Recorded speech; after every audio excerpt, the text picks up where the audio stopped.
Okay, well, thank you. Thank you for inviting me. I'm glad to be here with you all.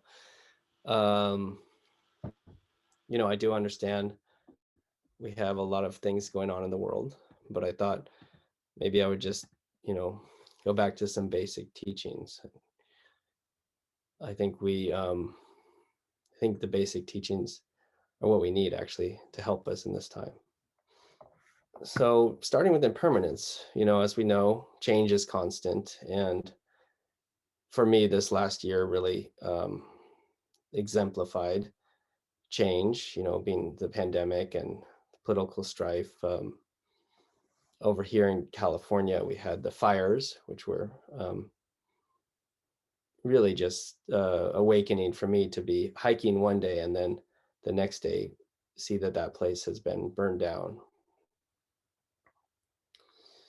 We had days when, actually weeks when it was really hard to go outside. The air quality was so bad here. Maybe you had that, maybe out in Colorado, there were some fires too. Anyway, impermanence became quite clear to me. And in some ways it feels liberating that things are impermanent, but also scary.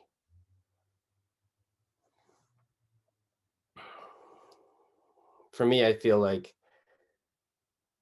being in my thoughts, being sometimes clinging there, is actually feels safer, even though it's less liberating. One Zen person said, not knowing is most intimate. Not knowing is most intimate.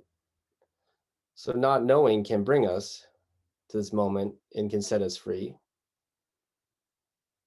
But is this path to being, to resting and not knowing, is this easy? For me, it's not. In this path of seeing attachments, freeing from attachments, we're bound to meet with anxiety. This path of awakening, in my experience, is peppered with anxiety. And yet, don't be discouraged. Anxiety is another impermanent thing arising and passing away.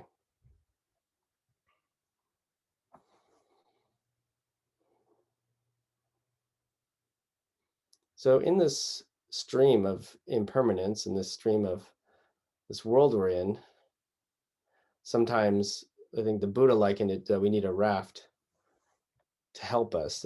This raft, as I see it, is the three jewels of Buddha, Dharma, and Sangha. This is the raft that we can be on, can cling to until we reach the other shore. It's okay to do that. And it's also okay, if you do reach the other shore, to not carry the raft around. One aspect of Dharma, basic aspect, first teaching, the Buddha taught to his ascetic friends, the Four Noble Truths. I'm sure many of you have probably heard this many times, but I thought I'd talk about them anyhow. So starting with where it's hard, suffering. Truth number one, there is suffering. I don't believe life, I don't like when people say Buddhism is about life is suffering. I would like better to think there is suffering. There are sufferings arise in our lives, which leads to truth too. Why do the sufferings arise? Well, we get sick, we get old, and we die. We're separated from that which we love, and we meet that which we don't. Also, naturally, we cling to things, we fall in love with things, and then we suffer in that way. My interpretation of Buddhist teachings is about the ending of this kind of suffering, this kind of, not the suffering of sickness, old age, and death, because that will inevitably happen to all of us, but the suffering of clinging to experience, not being upright with our experience, pushing things away or clinging on to things, which of course is natural in my mind. And that's why I believe we train.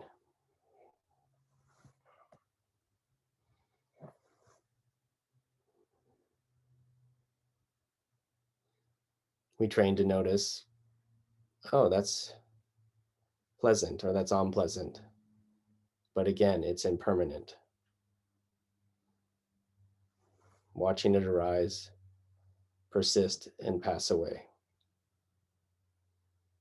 So the third noble truth says that there is an end to suffering. And that is good news, that we can practice, that this practice can work. We have to have faith that the practice will work. Because in my experience, it's not instantaneous that we can see suffering end.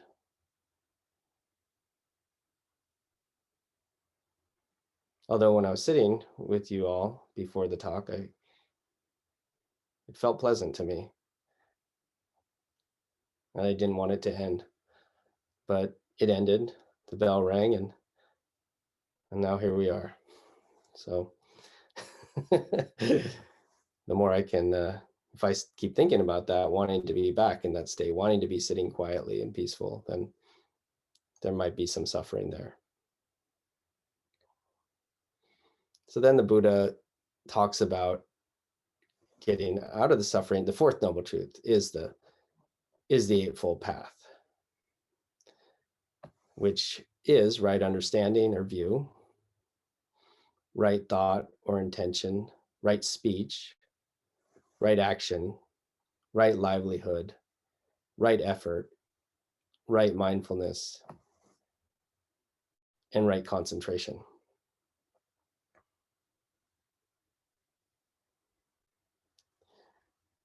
Right view is, I believe, is about reading and listening to talks and studying Buddhism. I think that speech, action, livelihood, I think those belong with the precepts. And we follow the precepts, try to monitor what we're saying, what our actions are, don't kill, don't steal, don't misuse sexuality. And then livelihood, don't sell weapons. I think with the text says something like that, like don't sell weapons or, kill animals, things like that. But then the other ones, right intention, right effort, right mindfulness, and right concentration have to do with meditation. Setting our intention, applying effort, being mindful, and concentrating.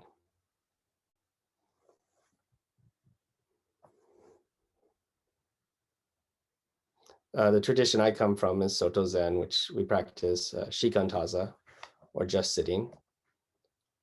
And I know, I believe Dogen said that, we just sit and that's enough. We're enlightened Buddhas, so we sit. And then the teacher of my tradition, Suzuki Roshi, said, each of you is perfect the way you are, and you could use a little improvement. So I think it's a paradox. Yes, we could sit and be Buddha, but how is our meditation? What are our minds doing? Even if they are wandering, maybe that is perfect.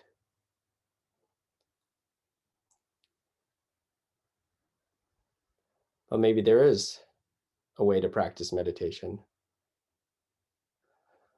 I remember a Dharma teacher told me about a student who spent a 3-month practice period at Tassajara, and they spent their time in meditation doing crossword puzzles in their mind, in their head. And I thought, well, that doesn't matter. Ultimately, we're just sitting. For this teacher, it did matter. And, and I think I maybe agree with him at this point that,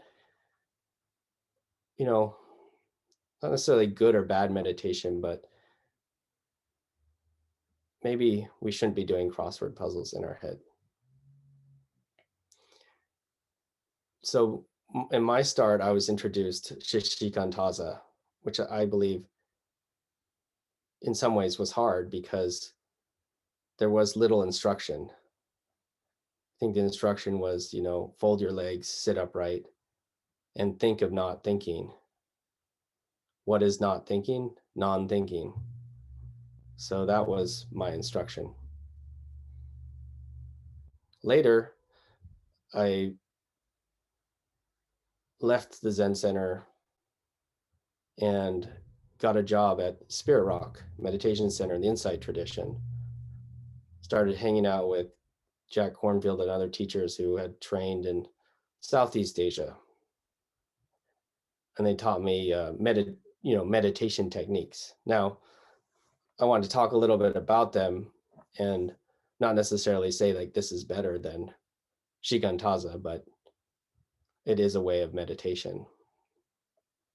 So, for example, in the Satipatthana path, there's different meditations you can do. You can start and meditate on the body. You can do a body scan, noticing your skin, noticing your flesh, and noticing your bones.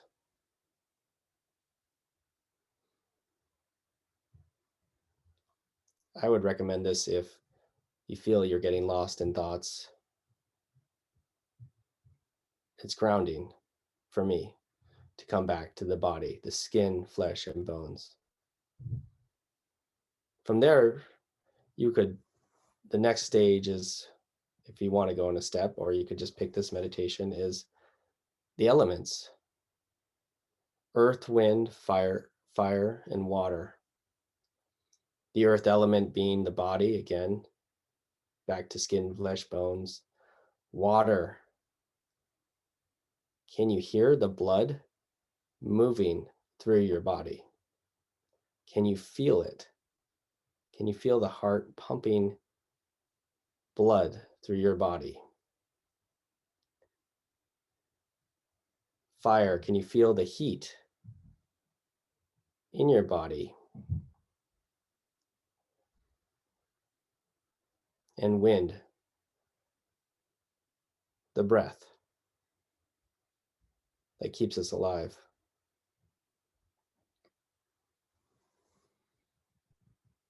Another meditation is on mortality.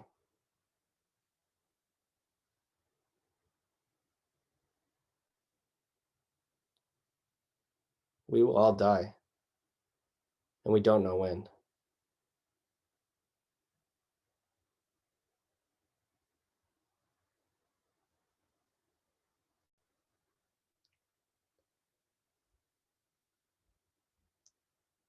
My friend's a school teacher, and she told me today, she's a Dharma practitioner, and I guess she had said to her class something like, something of that nature. I think she said something like, life is a death sentence, we'll all die, or something. And that's the most calls she got from parents upset that she said that.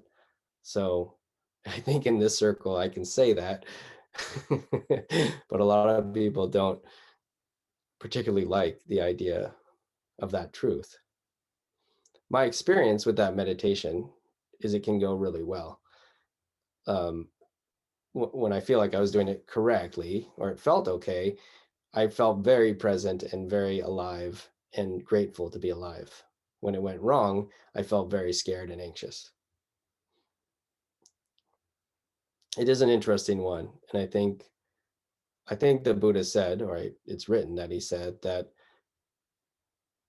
of the elephant being the largest animal in the forest, this meditation on death, Maranasati, is the big meditation.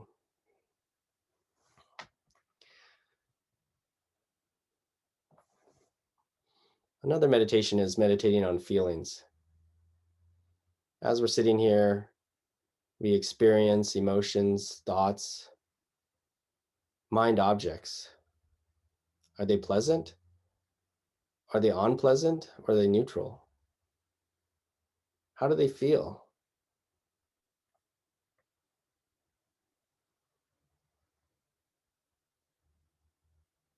And of course, in that meditation, you see them arise, persist, and pass away.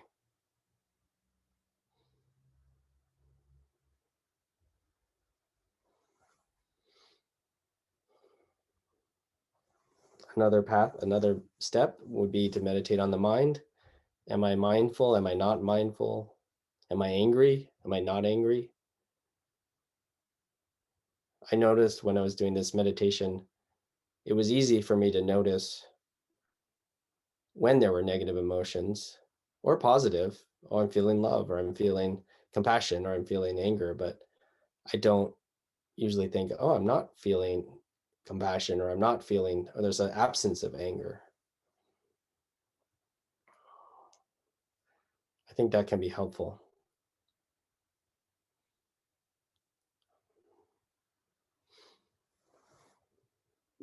Another practice, the 5 hindrances from traditional Buddhism. These are sense desire, anger, sloth and torpor, restlessness and worry, and doubt. So these 5, you've probably experienced them in sesshin or retreat or just sitting. Suddenly,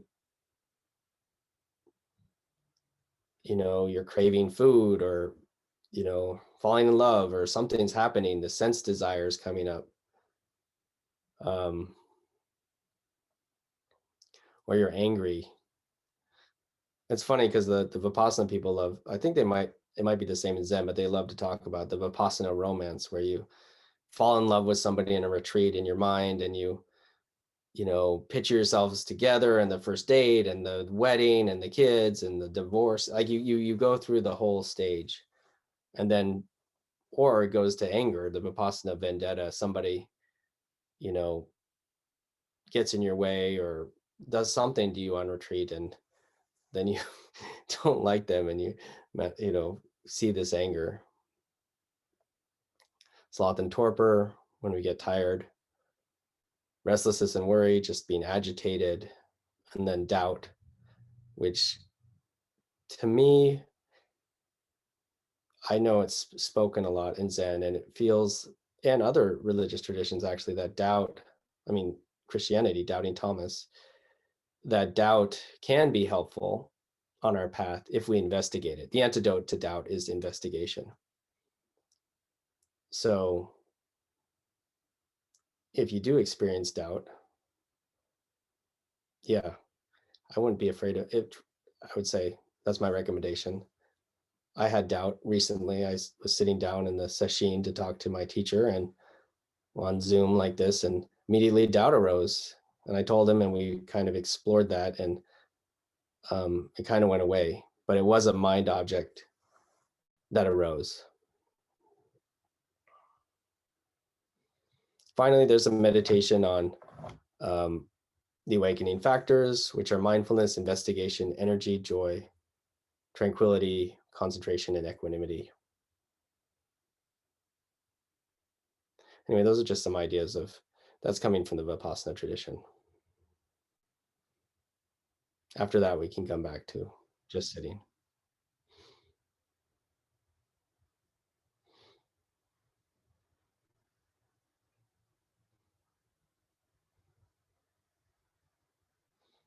So in this impermanence, we have this river, we have this raft, we have the Buddha, Dharma, and Sangha, and this helps us weather the stormy sea of impermanence and uncertainty.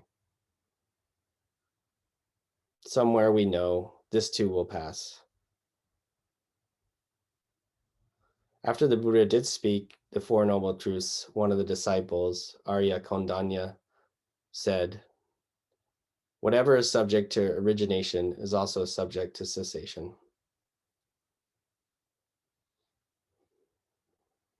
All that is conditioned arises, persists, and passes away. And honestly, I think that's most everything. According to traditional teachings, there's 3 things that are not conditioned, and those are space and the 2 kinds of nirvana, meaning the nirvana like the Buddha attained before he died, and then the nirvana after. Besides those, things are conditioned, So they arise, persist, and pass away.